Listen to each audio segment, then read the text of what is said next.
مش عارفه اقولها لكم ازاي، بس للاسف ده اخر تحدي هنعمله عشان خلاص انتوا زهقتوا انا زهقت، او انتوا اللي زهقتوا انا ما زهقتش، بس هناخد اخر تحدي. حسيت ان انا عايزه اعمل لكم سسبنس شويه. اتحداكي تجيبي لي حلويات من تركيا، بس لازم ترجعي على دبي.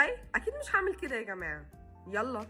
انا عايزه اقول لكم ان ده ممكن يكون اصعب تحدي عدى عليا، عشان بجد قعدت كتير جدا عشان اوصل لتركيا، وغير ان انا نزلت في مكان ما فيهوش اي حاجه، بس قعدت ادور على بعد مكان ما فيه لفيت ديلايتس. تركيا كلها اخيرا لقيت حاجات. جبت شوكليتس، يعني دي دبي شوكليت بس من تركيا، موضوع غريب جدا. رابزون شوكليت، هي بجد شكلها حلو قوي، وقالوا لي دي البيست سيلر.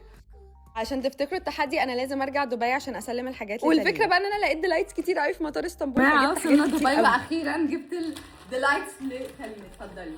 شكرا. عايزه اوريهم ان هي ديلايتس عشان الناس ما تتريقش عليا. لي اكتر من ديلايت. علي مش عارفه ايه ده الصراحه. هرملي. حاجات تركيش ايش زي شوكولاته دبي كده، تركيش الديلايتس. وكده انا كل شيء صار مبسوط. كده مش هنعمل حاجه تاني خلاص. خلاص بكفيكي تشالنجز، هيك انا اخذت اللي بدي اياه. شكرا.